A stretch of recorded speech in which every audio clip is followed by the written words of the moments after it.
Everybody. We're on our latest podcast here. I've got an incredible individual that's going to be chatting with me right now. He plays for the New York Islanders.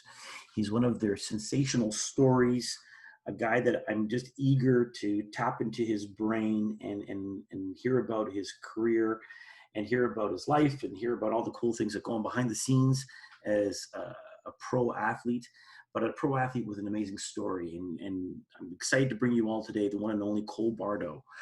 Cole, how are you doing and where are you right now? I'm good. I'm actually out in Bridgeport, Connecticut. I'm on a beach, luckily, but not a very warm beach like yourself there. So kind of just hanging in, taking advantage when the weather's nice and trying to stay sane during this crazy time. So with you being out there in Bridgeport, are any of the other guys around there with you? No, so we, about, I would say probably a month ago, the coaching staff gave everyone the option to head back home, and most guys did that. For me, I don't really have a spot that I can go back to. My mom's spot back in upstate New York is a little small, and so don't really have room there. And I decided that, instead of being in upstate New York where it's even colder than it is here, just to, like I said, hang out here on the beach and try to ride it out here. Awesome. And there's not many guys, I guess, from the team that decide to hang out. I guess everyone peeled out of town and headed on wherever home is for them is what's gone down. Yeah, I mean, I think it, especially, a month ago when this first was breaking out, I think that the general idea was that people thought the season was done for sure. So I think that they didn't really want to hang out and wait. I know that most people, especially guys that are from farther away that don't get to see their families much, kind of took that as an advantage to head off back. And I don't know, now that we're getting closer to trying to make a move here, it's going to be interesting to see what happens.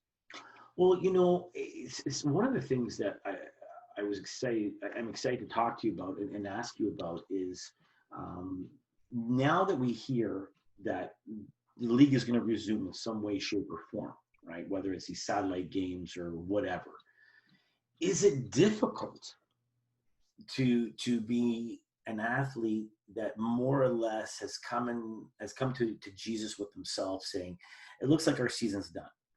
Right. It looks like our season's done. It's a write-off. And I'm just going to kind of catch my breath and start figuring out what I need to do to prepare for next year. Now get abruptly halted, emergency brake on the highway pulled, and you're back in. Is that hard to deal with? Absolutely. The mental side of things is really what's hard right now. Obviously, the physical, it's nice to give yourself a little break here. It's only been a month, but obviously the strain of the season on the body and whatnot, it's nice to get a couple weeks off, and that's easy to get back, especially if they're going to give us this, 7 to 10 day training camp that, we'll get the mental or the physical side back like that. But kind of the mental side, it's, do you let your, take your finger off the trigger and really relax and, say that it's over, or do you kind of try to stay in it because it could come back at any moment? And I think that is what is really tough, that, you're lounging around, especially when you can't do much outside. And then all of a sudden you're going to be thrown back into competition where it's the most crucial part of the season too. It's the playoffs. It's not the regular season where the beginning of it where, you can kind of ease your way into it. This is crucial, especially when not only your team success is on the line, but some guys are fighting for contracts next year too, so there's a lot of different elements that go on. And this is definitely playing a lot more on the mental side of things than it is the physical. That's for sure. Well, buddy, one of the things that you just hinted to right there reminds me of a conversation that I had last week and about a month ago with one of the guys on our pod. And I've referred to this guy several times now because I'm hearing the same thing again and again in just different words. And the guy that I'm referring to is a professional cyclist. And what he says is, I'm a date-oriented guy. And so when I heard that for the first time, I understood the words, but I didn't really understand the context of what he was going through as an athlete himself. And he says to me, Doc, I'm used to being given certain dates that I know that I'm going to be engaged into races. And I know that there's going to be so many races that I'm going to be in this year. So I know that I'm going to be set up for success by my team and our director, and I have some chances to kind of get the engine going, right? Get my mojo rolling, right? He says, but now I'm completely lost because now I don't know when I'm going to be engaged again. I don't know how I'm going to be engaged again. But what I also know is that on top of that, I no longer have that ramp up to get my wheels back into motion so that I can have that good remainder of the season left. And this is what we talk about, the sports science of things, and not many people understand that even as a world-class elite athlete, as you're peaking, you need some downtime to just recoup, right? People think that you guys are at this For elite sure. level all day long. It doesn't happen, right? So for him, what's freaking him out, he doesn't have that ramp up anymore. It's like you just said, like, I'm being thrown out of the plane at 100 miles an hour and now go perform, right? Like, that's got to Yeah, be tough. it is, and kind of what he's alluding to too. Obviously, I don't know the cyclist structure of their day in and day out, but for a hockey player too, it's your mental capacity isn't an infinite resource either. It gets depleted over time, and the season is 82 games and it's strenuous, and you gotta, like he said, you kind of gotta pick and choose where you implement that energy, and it is a skill, and I think that the guys that are able to stick around the longest, it's not just their skill that keeps them around, it's their ability to strategically use that energy throughout the season. And especially in a time like this, do you keep your foot on the gas hoping that it's going to come sooner, or do you completely let off and work your way back into it? It's a wild situation, and I guess the only thing that I can say is a positive is that no one knows what's going on. So it's not like anyone really has an advantage at this point. And I think that's what you kind of got to remind yourself in the back of your head too, because all athletes are competitive. They don't want anyone else getting the competitive advantage at this time, but everyone's going through the same thing. No one knows when it's going to be over, so it's going to be a learning curve together. It's interesting, buddy, when you say what you say about knowing yourself and knowing how that mental element affects you, right? So, as you know, our podcasts, our get-togethers here with athletes and coaches and ads and all these incredible people in sport, we talk about our headset system, right? And our headset system is one that talks about 5 different elements. And one of the things that we talk about a lot is that emotional awareness, emotional regulation. And what you are saying to me now, in my mind, makes me think in our product and what we do is I need to know myself. I need to know myself and how I react when I get thrown out of that plane at 100 miles an hour. Because if I know how I react, I'm not going to be surprised by things, right? And what I talk to athletes about and coaches about all the time is I see my little brain theory goes like this. What makes great athletes even greater is the ability to see a situation, assess it, and react to it with skill and accuracy and all that stuff, obviously, but faster than the guy they're up against. So the analogy I use when I'm giving lectures or I'm talking to groups is, can you take a 5-second situation and deduce it down to 3 seconds, right? I know where this guy is going with the puck. I know exactly what the scenario looks like. I know what we're supposed to do. This looks exactly like what we talked about. Boom, action. Can you take all those little action points, reduce half of them, and just know and go, right? And in hockey, I often tell people it's a game of cheating, right? If you really know how things are going to go, you can cheat the scenario quicker, right? So now you immediately have taken a 5-second situation from a normal guy, you reduce it to 3. The same thing goes with your emotions, right? If I know that when that door opens up, I'm going to start doing this, and I'm going to start doing this because this is going to happen, right? You're going to be a lot more effective. And I'm going to tell you a stupid story that only maybe 5 people on the planet know. And I pray to God my mother never hears this talk. If she does, I'm going to be coming to live with you in Bridgeport. So about 10 years ago, a very good friend of mine was retiring from the Navy, as a captain. And just by complete fluke, the day of his ceremony was my birthday. So it wasn't planned. It just kind of happened, right? Right. So I go to the ceremony, blah, blah, blah, whatever. And afterwards, we go back for dinner at his home and whatever. And I've known the guy for almost 20 some odd years. And he says, listen, he goes, I really want you to do something with me tomorrow.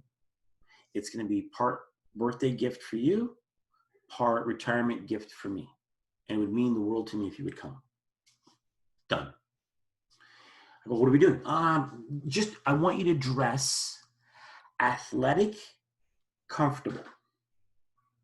Like, okay, so are we golfing? We're playing just athletic, comfortable. I want you to have running shoes on, bring a pair of like running pants, bring a long sleeve t-shirt and a short sleeve t-shirt, and just be comfortable. Okay. So he gives me this address, right? And the address is a few miles from his house, southern San Diego. He goes, we got to meet at 8 o'clock in the morning at this place, and it's going to be fun, right? So I'm like, okay. So I get up at the crack of dawn. I start driving because I don't want to be late. I know how important this is to him. I'm seeing mountains, right? And I'm seeing like it looks like desert. And I'm like, what the? Are we hiking? We got to be hiking. We're going to go on a long hike. It's going to be a hike. It's what it's got to be, right? And then, dude, all of a sudden, there's this clearing, and I pull into the driveway. Yeah, it's airdropping. It's parachuting. We're gonna skydive, and my heart starts doing this, right? Okay. Yeah. So now, have you ever gone skydiving before? Yeah, I actually went for my mom's 60th birthday last summer, and I hate heights, so I'm getting anxiety and feeling it as you're talking about it. So, let me tell you more. Yeah, I'm feeling it. So you know how they tandem you, right? Exactly. Yeah. By weirdness of all this, I end up with the wrong guy. There's 7 of us going.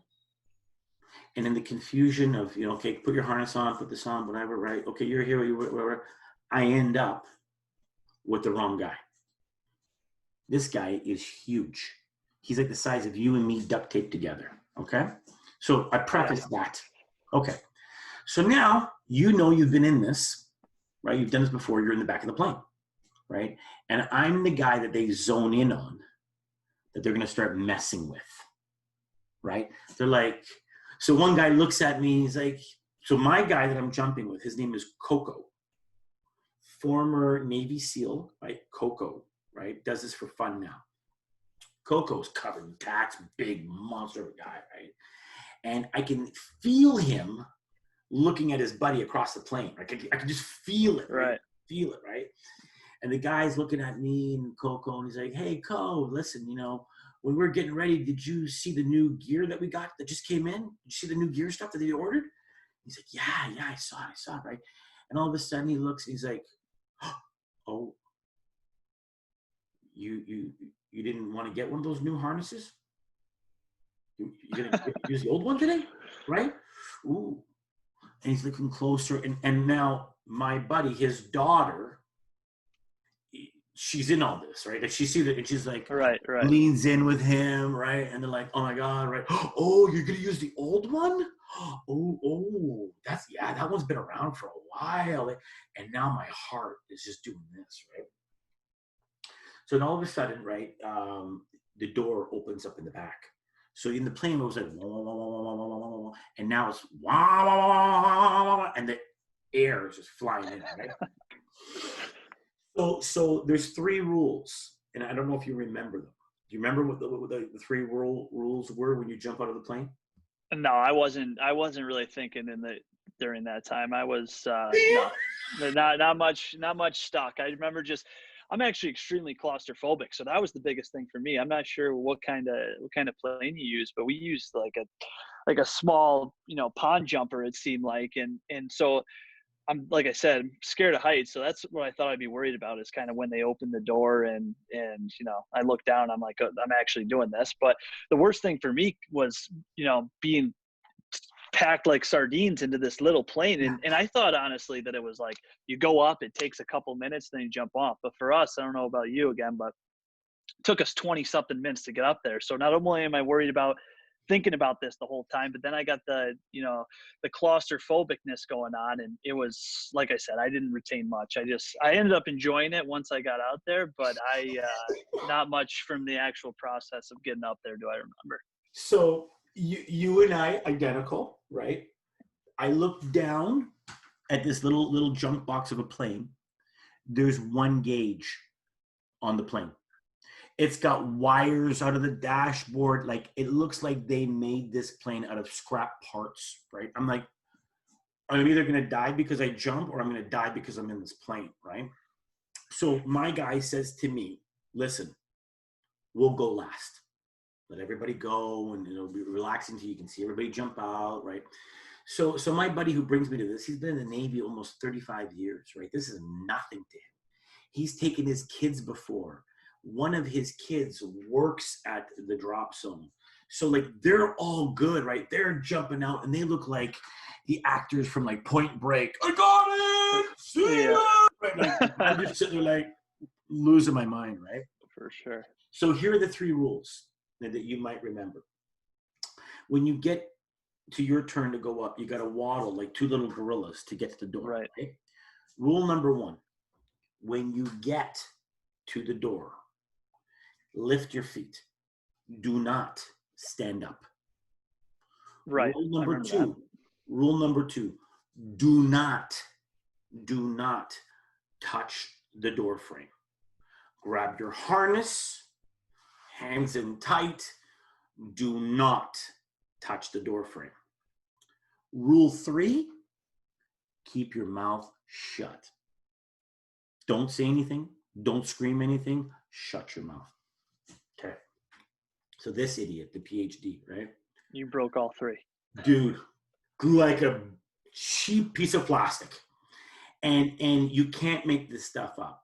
There was a woman that was waiting for us to go, and she taps me on the shoulder and says, hey, listen, is it okay if I videotape you?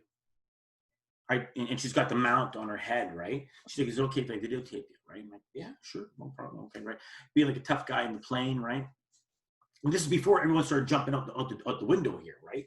So now I totally even forgot that she's like with us or whatever, right? I get to the door, dude, I stand up. And the guy's like, what are you doing, right? I look down, I can see the drop zone, right? And I see these little ants, and I'm going like, what's with the ants, right? He goes, those are cars, right? So what do? I touch the frame. Yeah. So literally, I'm freaking out right now. What does he do? He taps me in the head, and I release, and out we go. And all of a sudden, I go, oh, and air starts flying into my mouth, and I blow up like a puffer fish, dude. Like, I can't catch my breath. So now I'm going to choke. I'm going to die by choking, right? So now we're coming down. We're coming down. I'm freaking out, right? I've got half an eye open looking at this, right? And I remember from the training video that one of the worst things that could happen to you is you spin more than 2 times in the same direction. 3, 4, danger. Your wires are crossing, something bad is happening. Now, I'm coming down. The person videotaping, she's coming down and she's watching us, right? And she's communicating with my boy Coco. And we've now just gone into a spin 4 times. And her face is blank, and she's looking at it. She's like, and they're doing hand signals, and I can see her face. Her face is like, what the hell is going on with you guys, right? And he's yelling out to her. He goes, I'm fighting it, right? He goes, I'm fighting. So all of a sudden, he drops me. You know how they pull us like something, and you sink, right? And right. Would have liked to know that was going to happen. Didn't know that was coming, right? So now that happens, right? And we get it under control. And Coco's the man. Like, he is the man, right? He goes, he said something to me like, I'll tell you when to start moving your feet. So now we're coming in, and I see everyone's down, right? Everyone's landed successfully. Everyone's great. They're all cheering, right? Whatever. And there's two things you need to know. One, it's a grassy strip that we're landing on, and it rained the night before. So that grassy strip is now mud. Waiting for us is an entire Navy SEAL team, because it's a training zone. They go up, Right. in people, right? Train. And they know my boy. They know my boy, Coco. So they see him coming on in with me, and they're like, hey, Coco. Right? And I'm looking over, like, I'm going to make it work. And in my mind, right, I'm thinking, like worst case scenario, I break a leg, but I'm going to make this, right? We're going to. And all of a sudden, I see people, they're like this, not thinking I need to listen to Coco, right? I'm going to listen to these guys, right? So all of a sudden I stand up and he's like, what are you doing, right? And I start moving my feet. We hit the ground. He is pancaked, sliding across the mud as if we're sliding into second base. And I'm like standing up. And literally, stop. I take off the harness, and it's like Ric Flair coming into the ring. I look back, my boy Coco is flat-backed in a pile of mud, covered in mud, and I'm like, ooh, sucks to be you, right? Just keep on going. It's then that I realize I'm on the ground. Now I'm gonna die because the Navy SEAL is gonna kill me, right? Oh, exactly. So I tell you this stupid long story. Because I had no clue how my emotions were going to affect me at that point in time. I had no clue what to do at that point in time to get myself good, right? So to bring it back to you after this stupid story I share with you, right? Like, I wonder if you have an advantage over a lot of the guys that you compete against, because what people may not know is you've gone through a lot in your career that many athletes have never gone through before, and the injuries. In your career at Cornell, you had almost one or two career-ending injuries. Can you tell us about the one that you had a cervical spine injury? Like, that one was definitely probably I don't know if it was the worst one, but definitely the most freakish and craziest. It was so it was actually right after World Juniors. Just won a gold medal in Ufa, Russia. Coming probably, my confidence is higher than it's ever been. It's my last year of the draft. I'm thinking that this is my year that I'm gonna get picked up. Just had awesome World Juniors. Get back to Cornell. First game, I think I ended up having, 3 points, and that's kind of a rare for a guy like me too. I'm more of a, grinder, bottom six guy. And so everything's going well. And then the second game at RPI, I was coming up the boards kind of towards our defenseman, and went to cut back into the corner and kind of cut a rut. And at the same time, got a little help from the guy hit me from behind, but went into the boards awkwardly and didn't get my head up, and ended up fracturing my C7 in 2 places. And the story is pretty wild though too, in the sense that when I first got hit, I started losing sensation in my fingertips, and that's when I kind of, I'm like, man, I might be in some trouble here. This might not be good. But by the time my trainer got out to me, I kind of just thought the pain was mostly in my chest. So I thought I just maybe like cracked my sternum, some small fracture, and then I knew I was some concussion or something like that. And like any hockey player, you want to play through stuff. I thought that obviously if I knew it was a neck fracture, I wouldn't have finished the game. But so kind of just played through it and finished the rest of that game. It was a Saturday game. Finished the second and third period. Things were all right. And then that Sunday, woke up and my neck was pretty stiff. I kind of describe it as when you sleep on your neck wrong and you wake up and it's pretty stiff. Nothing too abnormal. Went in and talked to my trainer about it. He said, you're probably just stiff from the collision or whatnot. Just keep an eye on it. And then that Monday I woke up and I couldn't move my neck at all. Couldn't go shift left or right. And I have this long driveway that I need to, didn't have a backup cam in college. So I was using the old fashioned, the mirrors there to try to get back. And I couldn't turn. So he advised me to go to the local medical center there and just get it checked out to be sure. And went in with a normal book bag and like it was a regular day, and ended up just getting an x-ray. And then I remember sitting up there, text on my phone, and then this guy came in panicked and was like, lay down, don't move a muscle, you've got a serious unstable fracture here, the ambulance is on its way. And then so that's when I'm in an absolute panic, like what is going on here? And I remember he's asking me questions, and I'm nodding instead of using my words, obviously, because I'm kind of in shock there. And he's swearing at me, you stop moving. And I mean, it's funny looking back now, but I'm leaving the medical center there, and I came in with a book bag like it was a normal day, and then I'm leaving in a stretcher, going by everyone. Everyone's like, what is going on with this kid here? And then went over to the hospital to get some more images, and going back to being claustrophobic, I had to sit in the CT scan, the MRI booth for, I don't know, like 2 hours. I remember, they give you the squishy button. I probably squeezed it like 4 times. I'm like, I got to get out of here. But, and then it got really crazy in the sense that when I was kind of, after all my images had been done, and I was sitting in the waiting room or the hospital room there, one of the surgeons came in and kind of noted that,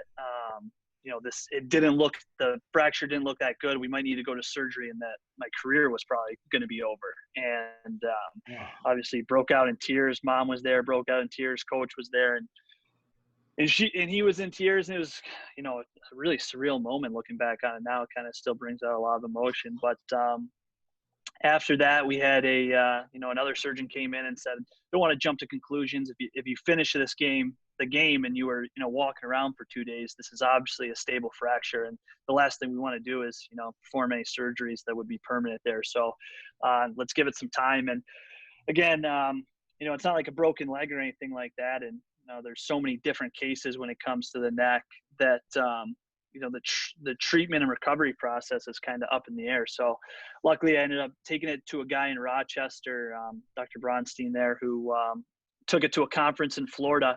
And sure enough, actually, there's, I don't know if you know the wide receiver, Steve Smith, played for the Panthers, finished his career in Baltimore there. Had a really similar injury in the sense that, it happened, finished the game, didn't know till a couple days later. So we ended up just following his path back to recovery. So it was around like 3.5 months of 24/7 in a neck brace, and with no physical activity, couldn't do anything, and then slowly worked my way back there. So that was definitely a challenge, and it still brings me a smile though, thinking that I couldn't carry anything on my shoulders. So I remember getting a wheelie book bag around campus and stomping it around everywhere, and had all the guys sign it. But that was definitely a tough one to overcome. And then about 3 years ago, I would say the other tough one that's has kind of been the most debilitating was got into a fight. This was my second or third year pro, and a kid's tooth went into my knuckle. I don't know if you can see how messed up it is, but oh yeah, yeah. So it went into my knuckle, and long story short, it's we knew there was a fracture, but we didn't obviously know there's infection. It didn't look like it at the time. So waited a few days to get my fractures looked at. And in that time, my hand started swelling up, and I didn't want to come off as soft. Again, as a hockey player, I didn't want to say anything. And that ended up being kind of the death of me, in the sense that this infection grew more and more. And by the time I went to check out for my fractures, my doctor was like, we got to rush you to surgery before you lose your hand. My hand was so swollen, and it was wild. So I had the surgery, kind of like a debridement to clear everything out. And then from there on out, it was an absolute hassle. Of the infection came back 3 more times. I had 2 PICC lines in on 2 different occasions, which, if anyone knows what those are, it's kind of, you put IV tubing in through your arm, and basically to give you a more, heavy dosage of antibiotics. And so for 6 weeks, I was giving myself my own drip tanks for, 3 times a night or 3 times a day for 6 weeks. So, or getting up at like 3 a.m. at times to, take this drip thing that was an hour-long session. So that one was definitely the hardest on me, and it that stayed. Had issues with that. Like I said, it got reinfected probably 4 times. So I ended up having 5 or 6 surgeries on it. And then before this past year, I ended up just saying, I'm gonna fuse it. I'm gonna go in there and put some rods, because the infections had worn away at my the cartilage in my joint. And anytime I would get touched, especially being a centerman and taking face-offs, if I got touched, the pain would be so brutal that it would shoot up my arm, and I had no strength the rest of the game. So at the end of the day, I decided to just fuse it. So I got 12 screws and a plate in there, and to be honest, it was pretty good. And obviously had a pretty good year this year. I finally got my NHL debut, and things are starting to look up. So obviously went on about those stories, but those I had a few other MCLs and broken bones here and there. But those are probably the 2 that have really been the toughest to overcome, for sure. Buddy, oh my God. I mean,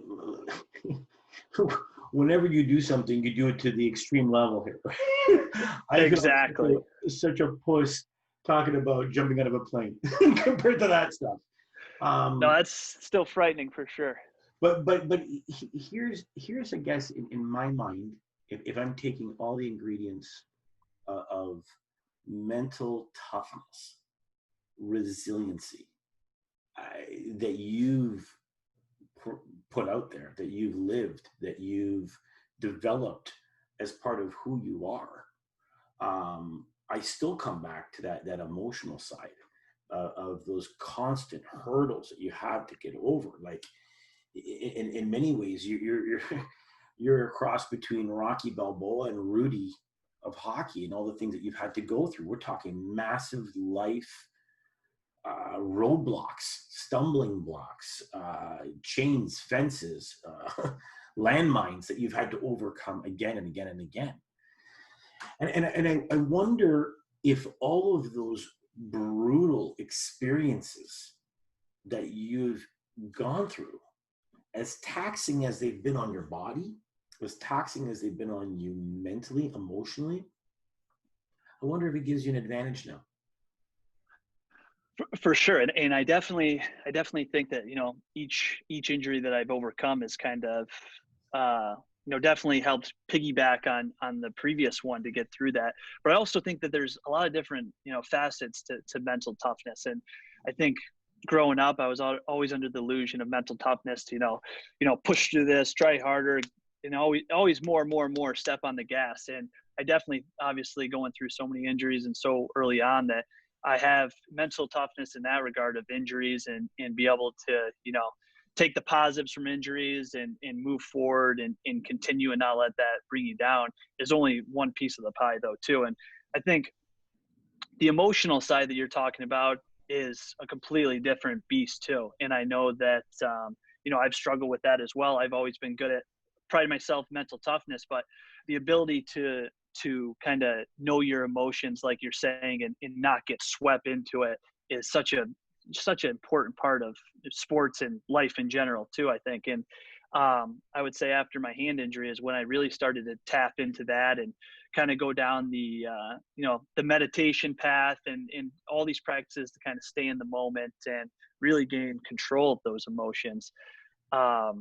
And kind of I'm spiraling down a different hole here, but I definitely, like you said, I think, especially in a young age, when you're not, I guess the word that I would use is, you're not aware of your emotions. You kind of, you react, you don't respond, you don't take everything in and make an educated decision on where you're going to go. And I think that for everyone out there, that to really take the next step, and like I said, not only sports, but life, it's important to really be able to know your body, know your emotions, and kind of remove yourself from the situation. And, that's the word I like to use, is the respond, don't react. And I think that for me, I do have that, but it's not only the injuries and that isn't the only piece of the pie. I think that there's a lot that goes into it, and it's a skill that you're going to need to develop for the rest of your life. You never become a master of it. God, I love it. I mean, you are. I wish we had microphones right now, because I'd ask you to drop the mic and get off the stage. I mean, this is everything that our program at Headset Sports is about. And I got to be blunt with you. I've talked to almost 20 different people in the past few months alone, and your words are poetic. Not to say that other people's experiences weren't, but everything that you've encapsulated in talking with me now, I mean, drop the mic, you're Jay-Z, buddy. Get off the stage, because there's not much more I could say besides I'm with you. Amen, brother. And you know, for me, I never had a clue of what you said when we talk about respond, don't react. I grew up in an environment where, like you, we've shared a lot, you and I, of how similar our lives are. And I won't bore people with mine, but I grew up in an environment where my mom was always worried about toughness. And I'll tell you a stupid story. I'll tell you a stupid story about my mom, right? And knowing that your life story is similar to mine. I'm playing bantam hockey, and we had a coach that if we were losing in any way, shape, or form, it was our job to go out there and rough the other team up. And that was back in the day where brawls happened, no problem, right? So into the first period, guy comes down on a breakaway, and he smashes me into the goalpost. And knowing what coach says and believes in, I get up, I start pushing, punching, whatever, right? Melee starts, whistle blows, period's over, right? So coaches separate us, and we go off between the each period for a little Zamboni flood there. And coaches separate us. And what happens in this venue is that one team goes out one side of the rink, the other team goes out the other side of the rink, and you technically are kind of looking at each other in the foyer. And in the foyer is where all the parents have coffee and whatnot, stay warm and whatever, and they go back out and freeze, right? So we're going to the right, to our locker room, they're going to the left to their locker room and whatever, right? So we're going off, and one of my teammates goes, dude, your mom's in the hallway. And the hallway is only big enough for you to kind of walk through and scrunch right, get to the door and get out, right? So my mom is at the hallway. Like, she's in the hall. Like, nobody goes in the hall. Like, nobody, right? So all of a sudden, like, I kind of get pushed up to the front or whatever, and my mom grabs me by the jersey and slams me against the wall. And she says, listen, you son of a... I don't know what you think you're doing, but your grandparents are in the stands right now. And I swear to God, if you think I'm going to let you be a little goon in front of your grandparents, we're done. If this is how you intend playing this game and you're going to be a little jerk like this, we're done. Wake up, pull your head out of your, and get into it, right? And she smacks me with her purse, pushes me out the door. I go stumbling into the foyer, right? And now the coaches are there watching. All the parents are watching. My team is like, ooh, right? And the whole intermission's about how the goalie's mom just beat the crap out of her kid, kind of thing, right?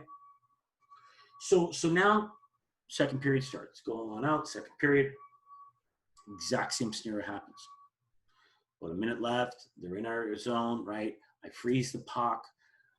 All of a sudden, the guy snows me. I look up, and he gives me one of these. I go tumbling back over, and before my teammates get involved, I'm kind of like, remember what my mom said, right? So everyone kind of stands back now, right? Okay. So I get up. The guy's jaw-jacking me. I say nothing. I put my head down. Say nothing, right? Coaches are losing it. Everyone's screaming and hollering. The place is going nuts. Coming off again, and all of a sudden, one of the guys, dude, she's there. Your mom's there now. Now I'm coming off, and I'm going down the hallway, and she's just like, her face is just red. And she grabs me again, and she says, what in the hell are you doing?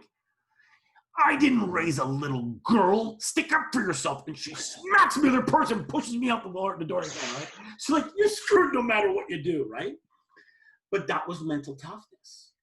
Mental toughness in those days where someone knocks you down, find the confidence, find the courage to get back up, right? That was mental toughness, right? We didn't talk about emotions. We didn't talk about regulating those emotions. We didn't talk about, the motivation to go back out there, right? Those days where you're banged up, you're hurt, you're bruised, you might not even be playing that much, you might not be playing that well. Do I even want to go back out there? Like, do I even want to go back out there? And that's part of mental toughness as well, doing things when you might not want to do it, right?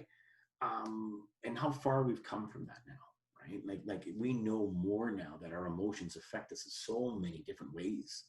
Like, one of the things that I'm in awe with you is you had a million different opportunities to pull the chute, and people would have looked at you and said, you represented your country in the World Juniors, won a gold, stole it from my team Canada, but we'll talk about that some other day. Complete bullshit. You get an incredible opportunity to play for a fantastic school in Cornell. Like, you've won.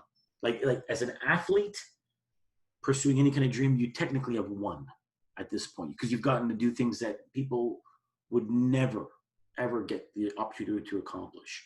You're in that space, and then all these horrible things happen to you physically that anyone at any elite status would go, dude, I mean, oh my God, totally makes sense.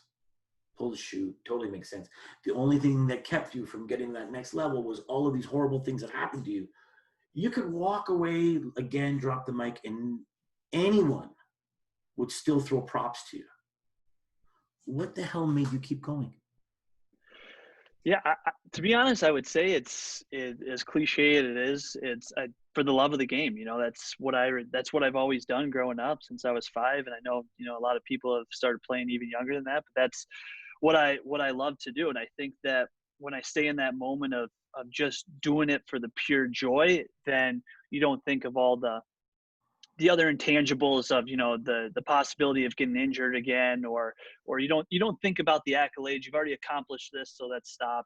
But that's what it is. You don't even think about it. I remember, even when I had the fractured neck and we had the consensus, it was just, when am I going to be able to play again?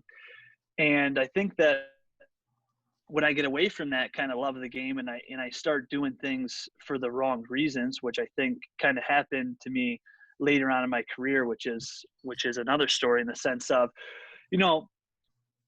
you start to do it to please people. You kind of feel like I had this image to represent, that I was this, I was the hockey player growing up in school. I'm sure a lot of people feel that in their different respects, whether they're in art or whatever it is. They feel like they're kind of they need to make it just for those reasons. And I think that's when you start focusing on that, that's when things get really tough. And that's when you start getting swept up in your emotions and whatnot.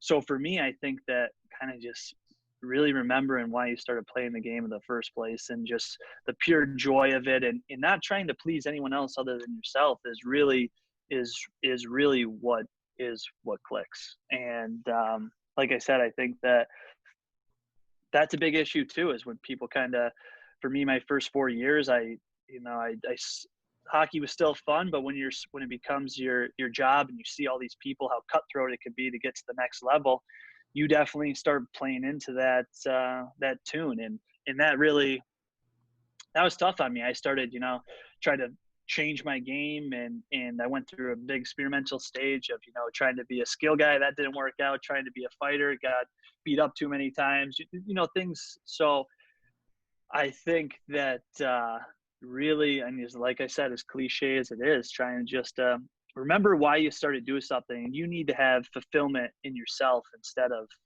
the exterior things that really keep you going. Buddy, like one of the things that I love about talking to you is you constantly bring up incredible topics within topics.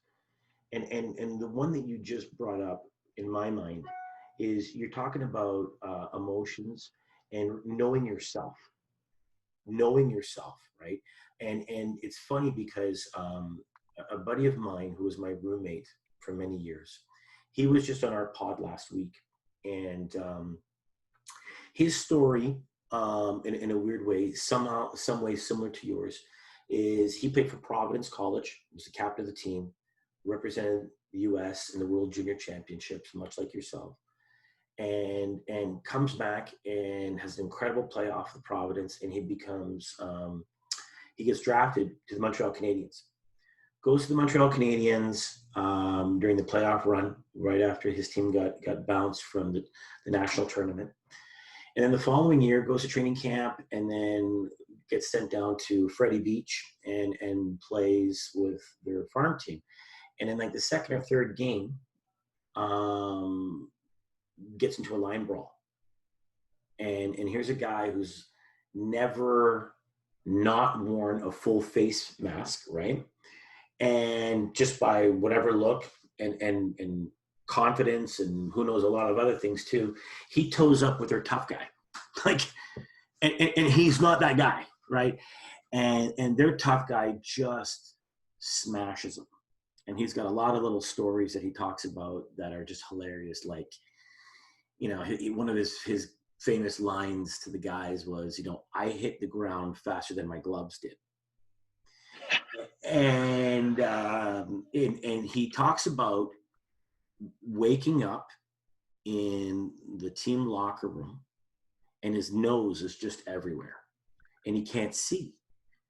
And he says, all I can see is this humongous shadow of a creature walking out of the shower towards me. And it wasn't until he was like a foot away, he goes, Jay, I could tell then it was Donald Brashear. And Donald Brashear with a thick, heavy French accent goes, stupid American. You don't know your job. It's not your job. It's my job. And he just says this as he walks away, right? And he talks about role confusion. Like nobody had said to him, this is your job. This is what we want you to do. So when I hear you talk about, like, I tried to be a skill guy. I tried to be a tough guy, right? Like you start thinking, when something goes wrong, I guess I got to reinvent myself. I was going down the wrong path, right? Like I was going uphill when I should have been downhill, right? So how long did that last for you? I mean, I still think that I'm trying to, fight that battle right now. And I think that the biggest thing is that, especially with elite athletes, is that idea of perfection, that everything needs to be perfect and that you can't just stay the course because, I mean, we want life to just be that, that ascend straight, no setbacks. We just want to get to that pinnacle and we want to be perfect.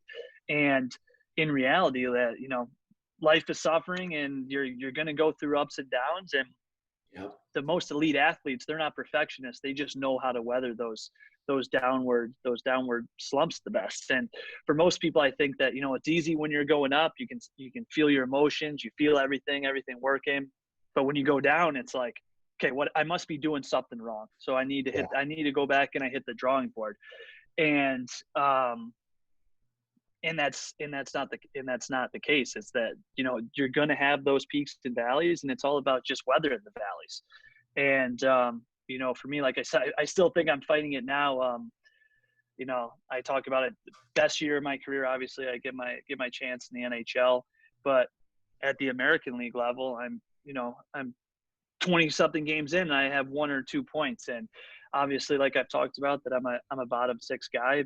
And, they've told me, like, don't worry about the points. That's not your role. You're an energy guy. You need to bring that. But so even though they're telling me that, when the points aren't coming and the valley hits, it's so easy to revert back that I need to change something and hit the panic button.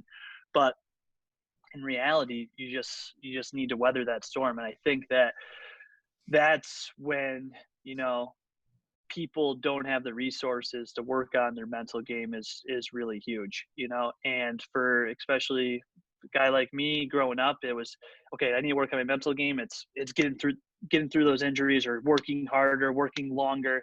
And that's not the case. And I think that after my fourth year, when I still hadn't got a call up, and I was working. I knew I was working hard at everything from a hardworking standpoint, whether it was in the off season, lifting weights, shooting pucks, getting extra skating in. That was covered. So that wasn't my issue. What my issue was it was the mental side. And I finally, we talked about this before too, that our guy in Allentown there, Jared Spencer, he would come into the rink, and I was like, I don't need to talk to him. That's for the mentally weak to go talk to someone. That was kind of the misconception that I had in my brain. But after the 4 years of not getting a call up and being like, I'm stronger than everyone. I feel like I work harder. Like that's not the issue right now. So it's gotta be upstairs. It's gotta be in the brain. And sure enough, that's kind of this past year, I put in a lot of focus into that. And whether it was, meditating or whatever it was, doing a lot of reading, I made sure for that to, that was a staple. It was, gym had its time frame, the rink had its time frame, skating and skill stuff, and then the mental side had a block. And I know that I made huge strides in being able to adapt to those peaks and valleys, and that's definitely 100% a key piece to the reason that I did get my opportunity this year. And I hope that continues. But like I said, it's never going to be perfect, and I'm still fighting that now. I think we're all perfectionists at heart, or want to be, and our ability to come to terms with the fact that everything is not going to be roses at all times is really what sets people apart. And it's kind of what I'm in pursuit of now. Buddy, I mean, we've talked about you and ideas for you moving forward in your career and even post-career. You're going to be amazing.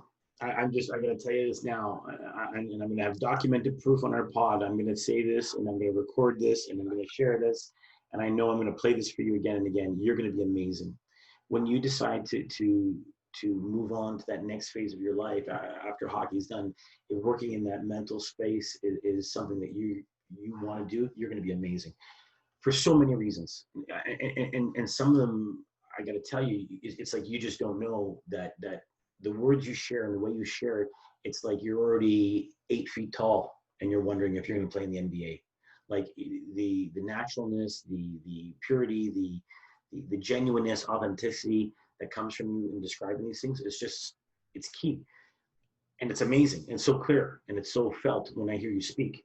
But on top of that, the amazing stories you're going to be able to share with people about perseverance, resilience, overcoming. Oh my God. I say this to you, there's a couple of huge points that I want to push, right? You mentioned something about, the difficulty for a lot of people to actually go and get that training, right? And this is where I do the shameless plug for Headset Sports. One of the things that my colleague, Peter, and I realized years ago when we started putting this together, that when we went into private practice, I can't tell you how devastating and painful and uncomfortable it was to have families of young athletes in front of you kind of sweat when you would share how things are going, and you'd say like, hey, I look forward to seeing you guys, in a week or 2 weeks.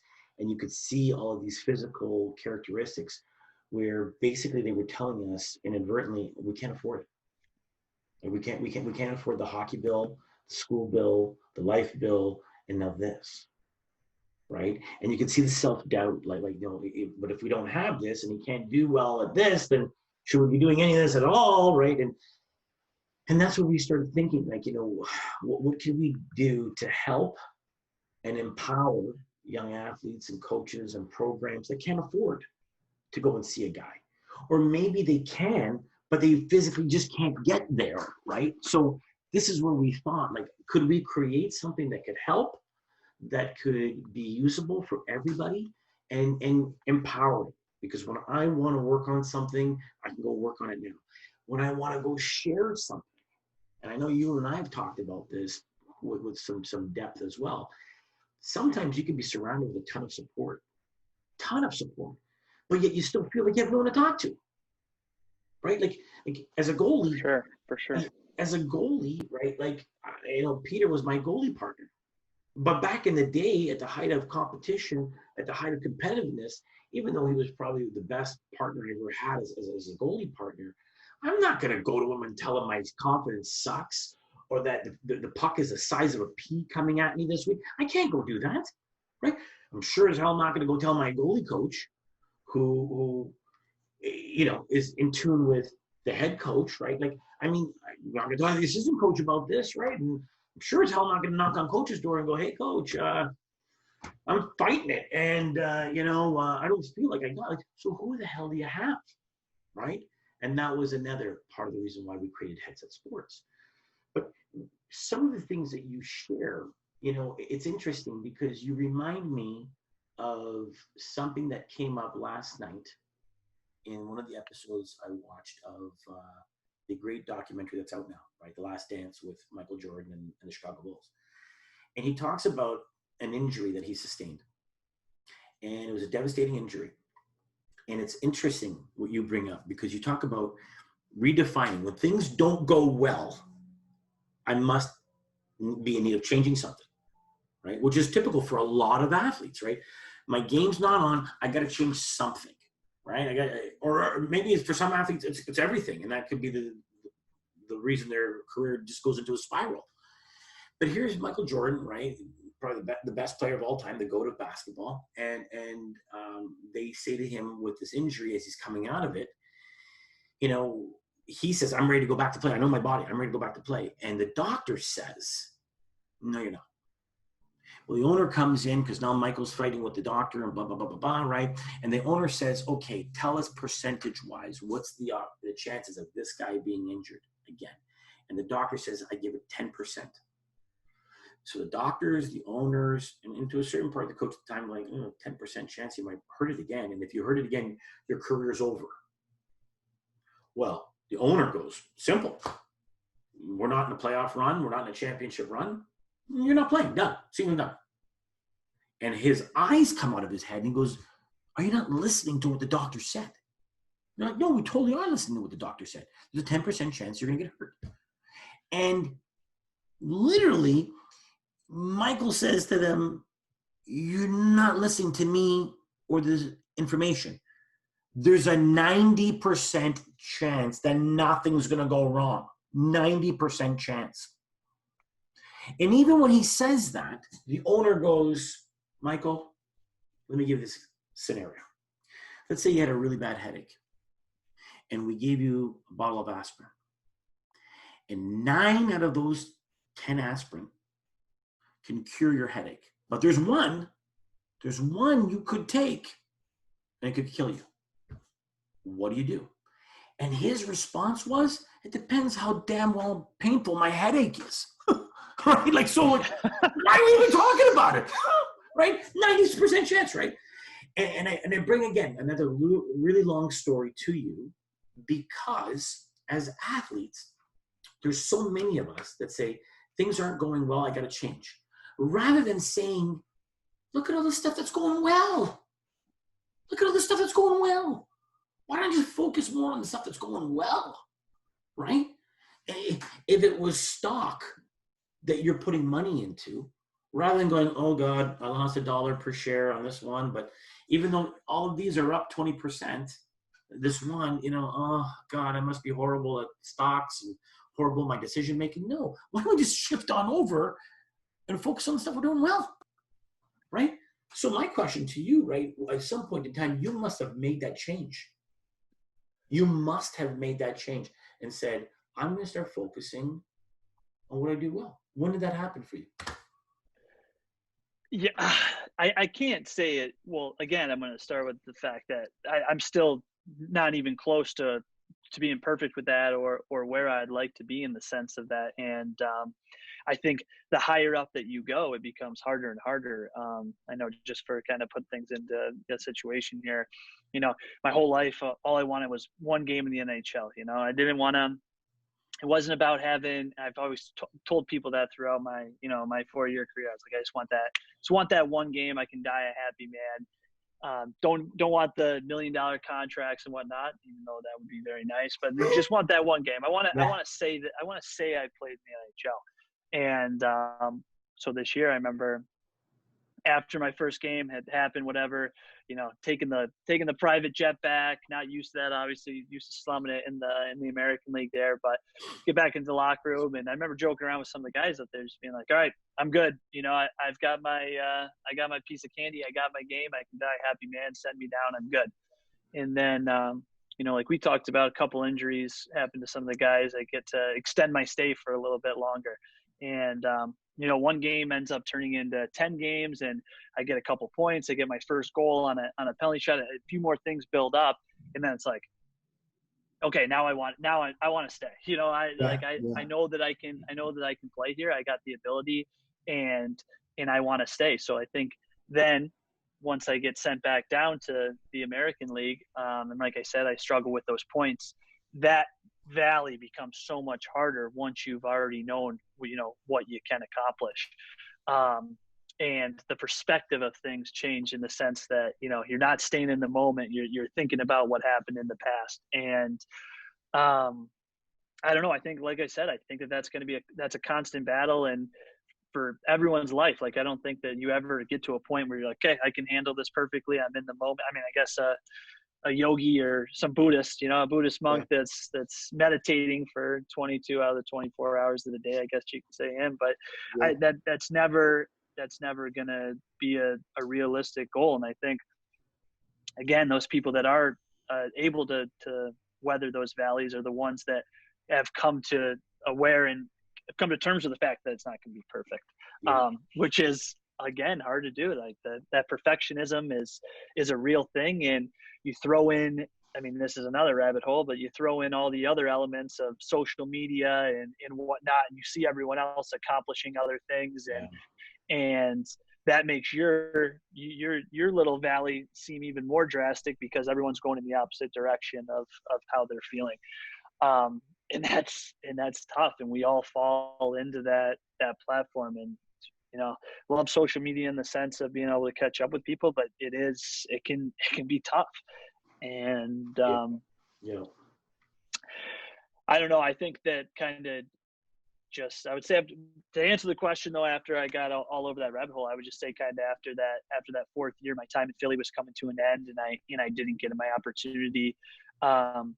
That's when I took a real picture into the, take a real view of what I was doing. And it was funny. I spent all this time kind of coming to terms with the fact that I wasn't going to get my opportunity in the NHL. And then I was good with that. I was coming to terms. I was wanting to get back to, just playing for the love of the game and living in the moment, not getting obsessed with everything else. And it was funny too that, I remember the day before I got called up, I actually told my mom, and I called my mom and I told her that too. I was like, I really think I'm good with this. I think I'm good with not getting the opportunity. And I actually talked to one of my good buddies, Ethan, JP's brother there out in San Diego too, saying, it was funny, saying the same exact thing. And sure enough, the next day I got I got a call up. So it's crazy how things have a chance to work out. But I think that, I don't know, it's, that things just have a funny way of working out, I guess. And that's when it's time for you to really figure things out. I think that mental side will come, and the urge for that will come, I should say. Buddy, it's interesting because I'll tie this up and wrap this up with this. It's almost like you get to a spot where, like a Zen Buddhist, shall we say, you get okay with the tornado, right? Right. All these what ifs are flying around you, right? It's a tornado, what ifs, maybes, when wills, right? When will I get this opportunity? What if I get this opportunity? Will I make the most out of it? And all these things that you can't control, they're flying around you, right? And this is the tornado of life, tornado of sports, right? All these things that you can't control. And one of the things that we do in our program is we have an exercise that you may or may not get it, where we talk about what can you control. And that's when you become like this meditation guru, right? Where you sit back and you really look at what are the things that I can control. And when I know I can control those things, can I be like a Michael Jordan and be able to focus on the 90% of the things that I can control rather than, the 100% of the things that I can't, right? So now that I can do that, what will happen from that, right? And that's when you're in the eye of the storm and everything else is going on crazy. If you know anything about the eye of the tornado, those who have survived that experience talk about the quiet still that happens. It's like a quiet still. Craziness is happening, things are flying around, but there's a quiet calm in the middle of it all. And when you hit that quiet calm, that's when strength really starts to happen. That's where control really starts to happen. It's no different than the guy who says, things start to slow down for me. And I could see it all happening and coming to me, right? I just got good with the moment. I got good with the chaos. I got good with the uncertainty. I got good with knowing that the things that I can't control spinning around, and I'm just going to focus on what I can. And one of the things that I can control is how I feel. Right? You know what? I'm good with this. I feel good with this, right? It's not to say I'm going to work less or not try as hard or whatever. I'm just good with being able to control what I can control. And I bring this up because you said something earlier that really made my skin like jump. And you said, part of for the love of the game, it's your identity, it's who you are, it's what you do. I'm the hockey player at the school. I'm the guy that plays hockey. And that really, really resonated with me because it brings me to another like personal story that I'll share with you is that I remember when hockey was over for me. And I remember sitting at this dinner table in one of my relatives' homes. And we had an uncle that would sit at the end of the table, and the guy didn't speak too much English. And the guy would talk about the same thing every year. So it's the kids' table, right? But even though we were growing up and we become adults, it was still the kids' table. All the cousins sat there. And he'd go down the line asking the same questions for 100 years, right? And everyone had a title, right? Everyone had an image in his mind. So this is the meathead. This is the one who was, smart, the idiot, the one who got in trouble with the cops, the one who was always Exactly. out of whatever, right? And it came all the way around, and the one we're proud of, blah blah blah. And then there was Jay, the athlete per se, right? The one thing we'll talk about is hockey. And I remember feeling the anxiety as he's going down the table, and hockey's done for me now. And we had spoken about this, my mom and I, days in advance, right? Hey, listen, when he asks you that question, how it's going to go. Don't worry, I got it, right? Don't take any offense when he does it. Yeah, I get it. And all of a sudden, he starts, or we're having like Christmas dinner, and he starts. And my mom is staring over from the big table, right? Because everyone's engaged with this, right? And I'll never forget, he goes down the horn, and he gets to me, and I'm like the second last. And he says, so how's the team? How's the team, right? And he always would say it in a way where like it sounded like he was really engaged, really cared, but he didn't know if I was on a blue team, green team, yellow team. Like, he didn't know anything. Right. So I said to him, well, Zio, which is Uncle in Italian, there's no team. I don't even know team. I'm not playing anymore. And he looks over at the head table, and my mom's like, and he's like, what is it? Your knee, your back, leg, right? It's got to be one of the injuries, right? So what is, right? Well, it's a little bit of all the above, but I'm done. I'm not going to focus on school. And there was this bewilderment that hit him. It freaked him out. It was like he was in a baby car accident. And in Italian, he basically says, the conversion is, well, I guess I got nothing to talk to him about ever again.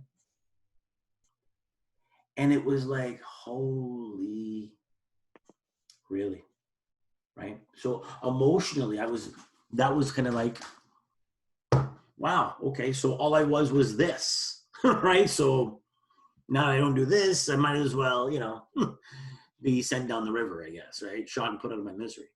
And I don't know, I guess my question for you is when you went through all of the stuff that you went through, was there ever a time where you had family members that tried to show you the door, that tried to say to you, maybe it's time we use that great degree, maybe it's time we, did you ever have that happen to you too?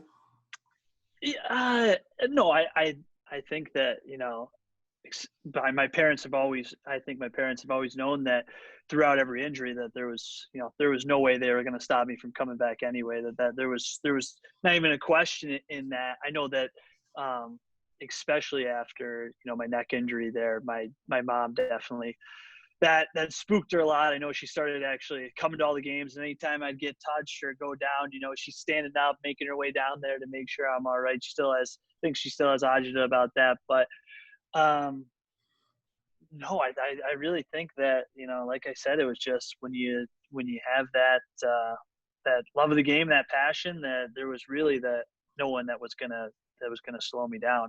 But going to what you're saying though about having that identity almost, or that kind of thought of having the identity, that's a scary thing, and that's fearful, and that anxiety you talk about, I know having that feeling, and I had that feeling in the sense of, man, I'm not going to make it to the NHL. There's all these people. I mean, kids growing up and whatever, they definitely didn't know what they were talking about, but they saw me as this good athlete, so they're thinking it's a given that you make it to the NHL and you be this guy, and in reality, that's not the case. It's a little harder than it seems. And um, along the way, I got sucked up in that whirlwind, that tornado that you're talking about, and I started doing things for that reason. It was like, I got to make it here to prove so and so wrong who doubted me down the line. I gotta get there because I gotta maintain this image or whatnot. And um, it was really reassuring though, and I guess a breath of fresh air when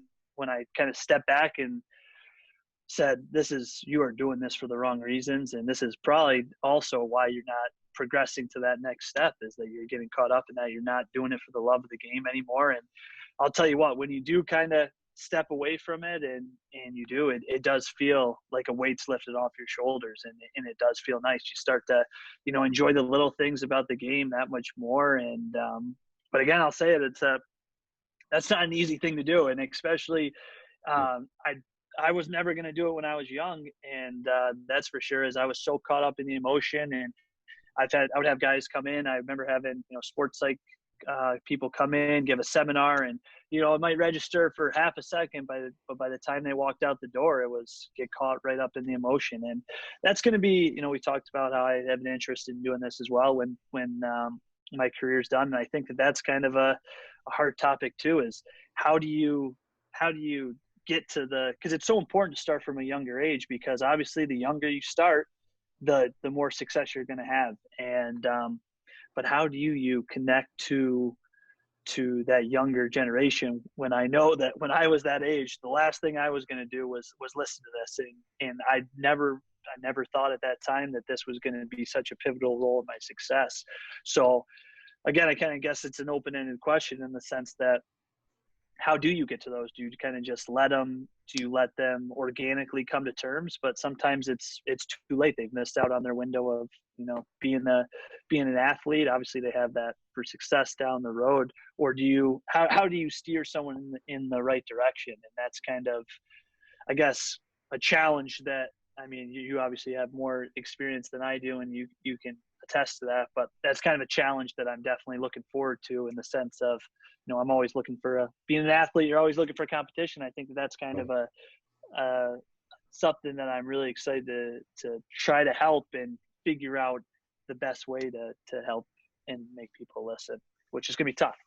Well, I'll say this here, buddy. And I'll start to segue, because I could talk you for 800 hours in a row. I'm going to pass on to you something that was given to me by my mother, and I don't think she had a clue of how powerful her words were. I did not have a clue, because it was going in one ear and out the other, and it didn't hit me till maybe 10 years later, right? Goes to show you how smart I am. But when I had a ripple in my hockey career, I went to try and explore what it would like to play pro hockey and play in the minors. And I remember packing up my car in Toronto, and I was going to have to drive to this little Mickey Mouse town in Podunk, nowhere, Michigan. And it's about 8 o'clock at night, and my mom walks me to the driveway, and she thinks I'm completely nuts. I'm going all by myself. And she says to me, I get it. I get it. This is a what if for you. And I remember looking at her like, what the hell are you talking about, right? And at this point in time, I'm just thinking, I just want to get in the car and get going. And how can I end this conversation without her crying and me feeling like crap? And, Right. I want to get going, right? Like I got to get there, right? And she says to me, this is a what if for you. And I'll segue, 100 years after this, right? I use that line at least 10 times a week with people that I work with. And what she referred to, what you are referring to for yourself, is the exact same thing. And that is, in our life, I believe that the only way to have anything close to a content life is for you to eliminate as many of those what ifs that possibly could pop up. So that one day when you're in front of the bathroom mirror and you're by yourself in that alone moment when life tells you, whether you realize it or not, want to or not, we're going to contemplate life right now. The only way you're going to get out of that and have a content life and to be able to handle that moment is to be able to look at your list and see all the different things you were able to scratch off. And if you can scratch off more than what are left on that list, that's when contentness comes in. When that contentness comes in, that's when the evolution of you happens, right? You've seen it already. You're going to experience it more, because I believe in my heart your career is going to go on for a while. But you've already seen guys that are hanging on for what, right? It ain't going to get any better. And maybe there's going to be a demise. There are some that how do you hang it up when you've done it all? Like, and it's to know that 99.9% of us are never going to leave any of the games we play on the terms we want to leave on. Right. Even when you win the Stanley Cup, there's nothing that could feel anything better than come back and win it again, right? So there's always those what if moments. If you can eliminate as many of those as you can, that's when your heart feels clear and your mind feels open to whatever can come in, right? So I tell you this, it doesn't matter if you at any point in your life move on to that next evolution of your life when you're 35, 40, 45, it doesn't matter. It doesn't matter, because what you can share in perseverance, resilience, emotional control. There's guys out there who are doing work as professors, doctors, whatever. They don't have an ounce of street cred like you are going to have when you get to that point. Well, appreciate it. You're awesome. And then listen, I want to tell you this. Thank you for hopping on with me today. Thank you for using the headset product. I hope you enjoy it. I hope you get into it, and we can have more conversation about that down the road. For sure. I hope it works for you. But thank you for being on today. And you know what we need to do?